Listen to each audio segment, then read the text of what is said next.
ओम गण गणपते नमः।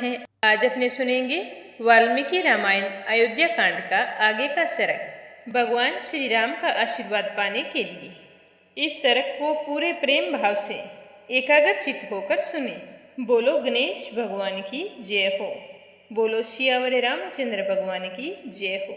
हनुमान जी बाबा की जय हो। श्री राम दरबार की जय हो।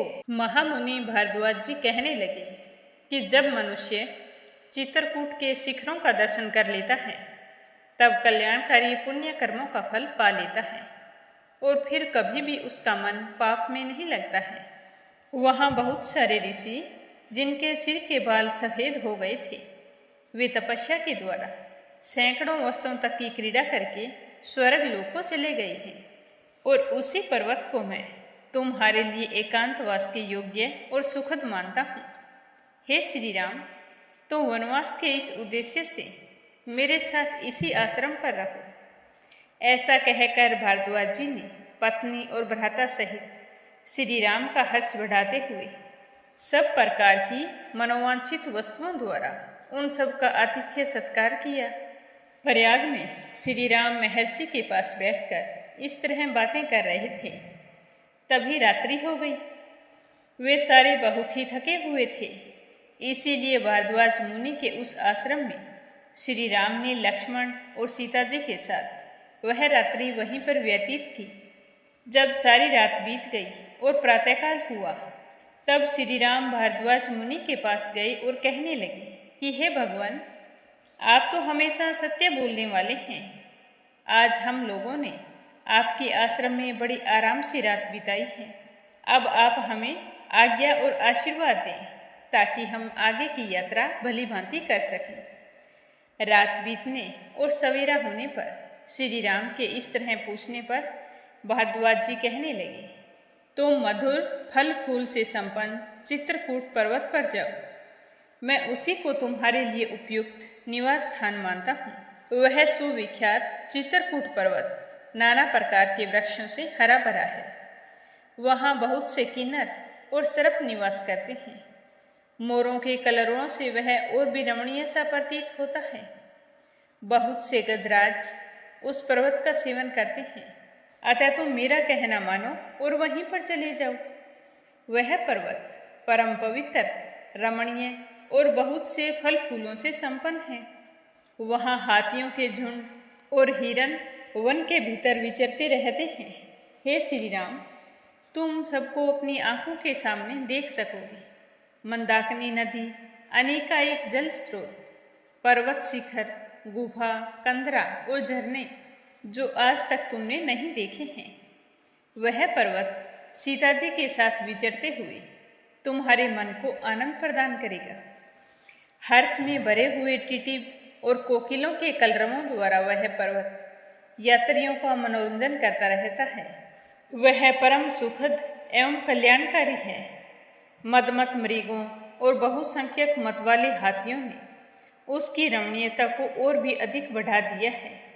तो अब तुम उसी पर्वत पर जाकर अपना डेरा डाल लो और उसी में निवास करो। उस आश्रम में रात भर रहकर दुश्मनों का दमन करने वाले वे दोनों राजकुमार महर्षि को प्रणाम करके चित्रकूट पर्वत पर जाने के लिए तैयार हो गए। उन तीनों को प्रस्थान करते देख महर्षि ने उनके लिए उसी प्रकार स्वस्ति वाचन किया जैसे पिता अपने ओरस पुत्रों की यात्रा करते देखकर उनके लिए मंगल सूचक आशीर्वाद देता है। महामुनि भारद्वाज श्री राम से कहने लगे कि हे श्री राम, तुम दोनों भाई गंगा और यमुना के संगम पर पहुंचकर, जिनमें पंचमुखी होकर गंगा मिली है, उस महानदी यमुना के निकट जाना। हे रघुनंदन, उसके बाद गंगा जी के जल के वेग से अपने प्रवाह के प्रतिकूल दिशा में मुड़ी हुई यमुना के पास पहुंचकर लोगों के आने जाने के कारण उनके पद चिन्हों से चिन्हित हुए अवतरण प्रदेश पार करने के लिए उपयोगी घाट को अच्छी तरह देखभाल करके वहां जाना और एक बेड़ा बनाकर उसी के द्वारा सूर्य कन्या यमुना के उस पार उतर जाना। उसके बाद आगे चलने पर एक बहुत बड़ा बरगद का वृक्ष मिलेगा। जिसके पत्ते हरे रंग के हैं। वह चारों ओर से बहुसंख्यक दूसरे वृक्षों से घिरा हुआ है। उस वृक्ष का नाम है श्यामवट। उस पेड़ की छाया में बहुत से सिद्ध पुरुष निवास करते हैं। वहां पहुंचकर सीता दोनों हाथ जोड़कर उस वृक्ष से आशीर्वाद की याचना करेंगी। यात्री की इच्छा हो तो उस वृक्ष के पास जाकर कुछ समय तक वहां पर निवास भी कर सकता है या फिर वहां से आगे बढ़ जाना। श्यामवट से एक कोस दूर जाने पर तुम्हें नीलवन दिखाई देगा। वहां सलकी और बेर के पेड़ भी तुम्हें मिलेंगे। यमुना के तट पर उत्पन्न हुए बांसों के कारण वह और भी रमणीय दिखाई देगा। ये वही जगह है जहाँ चित्रकूट को रास्ता जाता है। मैं उस मार्ग से कई बार गया हूँ। वहाँ की भूमि कोमल और दृश्य रमणीय है। उधर कभी दावानल का भय नहीं रहता है। इस प्रकार मार्ग बतलाकर जब महर्षि भारद्वाज लौटने लगे तब श्री राम ने तथास्तु कहकर उनके चरणों में प्रणाम किया और कहने लगे कि अब आप आश्रम को लौट जाइए। आपने हमें रास्ता बता दिया है, अब हम उसी अनुसार चले जाएंगे। तो उनके चले जाने पर श्री राम ने लक्ष्मण से कहा कि हे लक्ष्मण, तुम्हारा कल्याण हो। ये मुनि हमारे ऊपर जो इतनी कृपा रखते हैं, इससे जान पड़ता है कि हम लोगों ने पहले कभी कोई महान पुण्य किया था। इस तरह वे दोनों भाई बातचीत करते हुए सीता जी को आगे करके यमुना नदी के तट पर गए। वहाँ कालिंदी का स्रोत बड़ी तीव्र गति से प्रवाहित हो रहा था। वहाँ पहुंचकर वे इस चिंता में पड़ गए कि कैसे इस नदी को पार करें, क्योंकि वे तुरंत ही यमुना जी को पार करना चाहते थे। तो नदी पार करने के विषय में सोचते हुए दोनों भाइयों ने जंगल के सूखे काठ बटोरकर उन्हीं के द्वारा एक बहुत बड़ा बेड़ा तैयार किया। वह बेड़ा सूखे बांसों से व्याप्त था। उसके ऊपर खस बिछाया और फिर लक्ष्मण ने बैंत और जामुन की टहनियों को काटकर सीता जी के बैठने के लिए एक सुखद आसन तैयार किया। उसके बाद श्री राम ने सीता जी को उस बेड़े पर चढ़ा दिया। उनके बगल में वस्त्र और आभूषण रख दिए।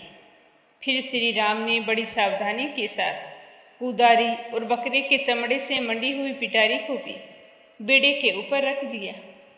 इस प्रकार पहले सीता जी को चढ़ाकर फिर वे दोनों भाई बेड़े को पकड़कर खेने लगे। उन्होंने बड़े प्रयत्न और प्रसन्नता के साथ नदी को पार करना प्रारंभ किया और जैसे ही यमुना जी के बीच में पहुँचे तो सीता जी ने उन्हें प्रणाम किया और कहा कि हे देवी, मैं इस बेड़े के द्वारा आपके पार जा रही हूँ। आप ऐसी कृपा करें जिससे हम लोग सकुशल पार हो जाएं और मेरे पतिदेव अपनी वनवास विषयक प्रतिज्ञा को निर्विघ्न के पूर्ण करें। बोलो श्री रामचंद्र भगवान की जय हो।